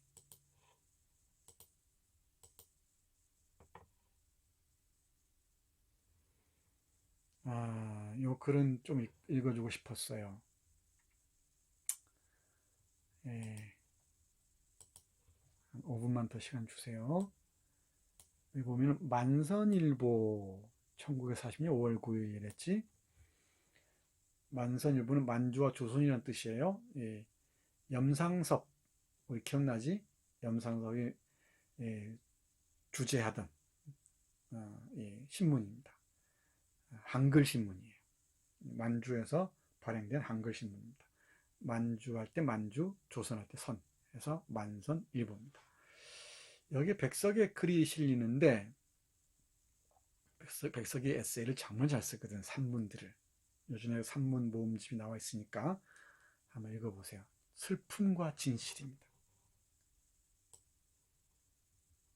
이 글을 보면은 우리 잔등의 핵심이 무엇인지를 읽을 수 있을 겁니다. 아까 하염없이 너그러운 슬픔, 끝없이 너그러운 슬픔 얘기했었죠. 그게 하나의 희망이라 얘기했었지. 이 슬픔에 공감하는 것. 이 글은 몇 번에 나눠서 연재되는데 그게 첫 부분입니다. 여수 박팔량시 시초 독후감이랬습니다. 여수는 박팔량이라는 사람이 호예요. 호. 아주 유명한 시인입니다. 박팔량. 카프 시인이기도 했고 서정시도 아주 잘 썼습니다. 여러분들 모를 겁니다. 찾아서 보세요. 교과서에서 안 배우면 모르지. 이제 여러분들 찾아서 볼 때가 됐어요. 이 박팔량의 시 찾아보세요. 박팔량 씨의 시초, 시모음집, 시초록이죠. 시모음집을 독후 읽고 난 다음에 쓴 감상입니다. 여기 잠깐 볼게요. 빨리 읽겠습니다.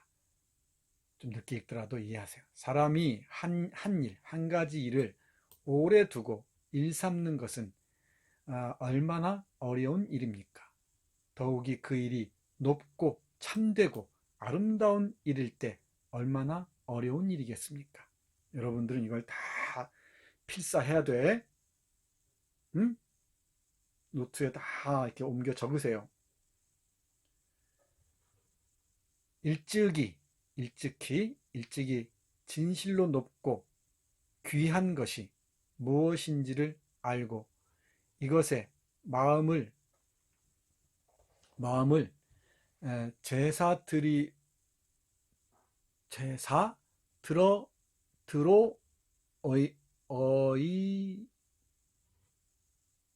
잠깐 목이 너무 아파. 물 한 모금 먹고 와서 할게요. 네, 계속 얘기할게요. 여러분도 물 마시고. 이것에 마음을 제사 들어워. 이거 좀 이상한데 제사 들어오는 아마 이것에 마음을 빼앗기어 이 정도면 될 것 같아요. 여러분도 한번 확인해 보세요. 이것이 아니면 안심하지 못하고 임명하지 못하고 이것이 아니면 즐겁지 않은 때 밖으로 얼마나 큰 갓난과 갓난 신고할 때 갓난 한자예요. 고통이 오는 것입니까? 이것이 아니면 즐겁지 않은 때 밖으로 얼마나 큰 갓난과 고통이 오는 것입니까? 하나만 몰두할 때 속된 세상에서 가난하고 핍박을 받아 속된 세상에서 가난하고 핍박을 받아 처량한 것도 이 때문입니다. 이 시인으로 살아간다는 게 이렇게 힘들죠. 우리 시단 문단할 때 단자예요. 우리 시단에 존경하는 선배 여수 박팔량 씨는 이러한 혼입니다. 바로 이러한 혼이에요. 그의 말맞다나 오래고 험한 고난의 길을 그는 걸어오는 것입니다. 그는 그 누가 저 시냇가에서라는 시에서 그는 그 누가 저 시냇가에서 맞죠? 그 누가 저 시냇가에서라는 시에서 노래합니다. 자, 이게 시 인용이에요. 이제 그 누가 저 시냇가에서 저렇게 쓸쓸한 휘파람을 붑니까? 쓸쓸한 휘파람. 쓸쓸한 휘파람을 붑니까? 그도 나와 같이 근심이 많아 밤하늘 우러르며 슬프게 우나 봅니다. 슬픔에 공감하는 거 보세요. 쓸쓸한 휘파람, 나와 같이 근심이 많아서 밤하늘 우러르며 슬프게 우나 봅니다. 이렇게 얘기합니다. 이런 시를 찾아봐야겠죠, 여러분은 이제. 그 누가 저 시냇가에서라는 시를 여기 보세요. 이제 높고 시름이 있고 시름 알죠? 시름 높고 시름이 있고 높은 슬픔이 있는 호는 높은 시름이 있고 높은 슬픔이 있는 호는 복된 것이 아니겠습니까? 이 백석과 이 허준이 만나는 접점인 것 같습니다. 높은 시름, 어떤 높은 걱정이죠. 높은 시름, 걱정, 근심, 시름이 있고 높은 슬픔이 있는 호는 복된 것이 아닙니까? 세상에서 고통받는 사람들을 향한 그 많은 걱정과 깊은 슬픔들, 높은 슬픔들. 진실로 인생을 사랑하고 나오잖아요. 진실로 인생을 사랑하고 생명을 아끼는 마음이라면 어떻게 슬프고도 시름차지 아니하겠습니까? 어떻게 슬프고 시름 가득하지 않겠습니까? 시인은 슬픈 사람입니다. 슬퍼하는 사람이어야 돼요. 세상의 온갖 슬프지 않은 것에 슬퍼할 줄 아는 혼입니다. 외워야 돼요. 이 시인이란 무엇인지에 대한 가장 아름다운 정의 같습니다. 가장 깊이 있는 정의 같아요. 허준의 소설 잔등을 읽으면서 바로 나는 백석의 이 글을 떠올렸습니다. 깊은 슬픔, 국밥집 할머니의 모습에서. 이걸 여러분들이 기억했으면 좋겠어요. 여러분들은 높고 깊은 슬픔을 간직한 사람이어야 합니다. 그래야 다른 사람도 사랑하면서 나도 깊이 사랑할 수가 있습니다.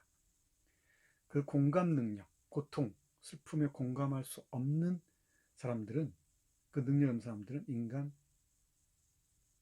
할 수가 없죠. 온갖 폐악질들을 아무렇지도 않게 하는 사람일 겁니다.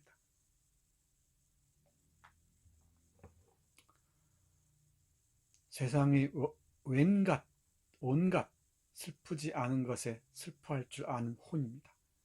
외로운 것을 즐기는 마음도, 세상의 더러운 속중인가요? 세상의 더러운, 내가 지금 이걸 보고 있는데 잘 안 보여서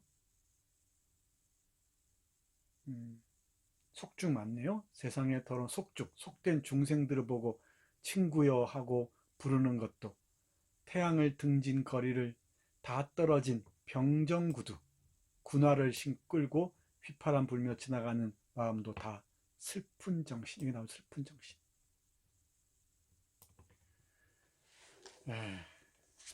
이 백석의 산문 모음집은 두 종류의 책이 나와 있습니다. 한번 찾아서 확인을 해보세요. 슬픈 정신. 이 허준이 잔등에서 그리고자 했던 것도 배를 파는 그 행상 아줌마의 슬픈 마음, 배 하나를 건네는 동정의 마음이죠. 그리고 이 국밥집 할머니 노파가 피난민, 전재민 일본인 여성에게 말아주는 국밥 한 그릇의 그 깊은 슬픔, 거기에서 비로소 우리는 잔등을 보는 것이지. 이제 서울로 떠나는 기차에 오르면서 이렇게 씁니다. 지금껏 차꼬리에 감추어 보이지 아니하였던 정거장 군내의 임시사무소며 먼 시그널의 등들이 안개에 들어오는 동시에 눈 안에 또한 거지의 거리마저 차차 멀리 떼어놓으며 우리들의 차가 그 긴 모퉁이를 굽어 돌물 따라 지금껏 염두에 두어보지도 아니하였던 그 할머니 장막의 외로운 등불이 먼 내 눈앞에서 내 옷깃을 휘날리는 음산한 금은밤 바람에 명멸하였다. 그리고 그 명멸하는 희멀끔한 불빛 속에서 인생의 깊은 인정을 누누이 이야기하며 밤새도록 종지의 기름불을 조리고 앉았던 온 일생을 쇠정하게, 이 쇠정하단 말은 이 백석이 좋아하는 말이거든. 평안도 방언입니다. 깨끗하게는 뜻입니다. 쇠정하게 늙어온 할머니의 그 정갈한 얼굴이 크게 오버랩이 되어 내 눈앞을 가리어 마지 아니하였다.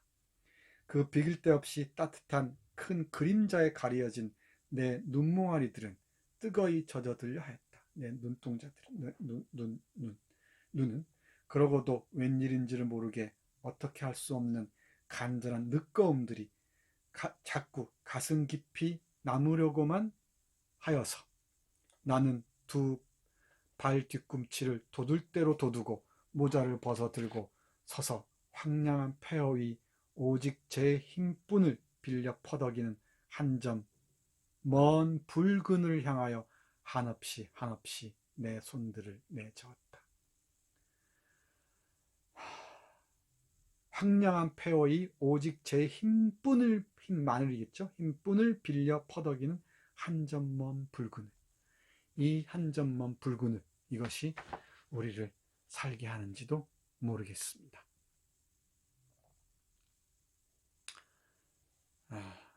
개인 강의가 또 돼버렸네. 미안합니다. 잠깐 물 마시러 오다가 갔다 왔다가 이 마이크를 대지 않고 말을 했어요. 좀 소리가 작게 들릴지도 모르겠는데 그거 알아서 들으세요. 강의 좀 길지만 여러분들이 꼭 알아야 할 것들입니다. 우리 문학사에 이런 빛나는 지점들이 있습니다. 백석과 허준의 만남, 허준의 슬픔과 백석의 슬픔, 그 격동기, 혼란기를 살아온 허준의 시선을 통해서 우리는 이 슬픔의 힘이 무엇인지 다시 생각하게 됩니다. 자, 18번째 강의 마치겠습니다. 에세이 잘 쓰시고요. 댓글도 멋지게 이 강의에 대한 인상 비평과 함께 질문도 함께 여러분들 찾아본 것들도 함께 멋진 댓글 남겨주시기 바랍니다. 나는 여러분들의 그 귀한 댓글을 먹고 기운을 차립니다. 마치겠습니다. 수고했습니다.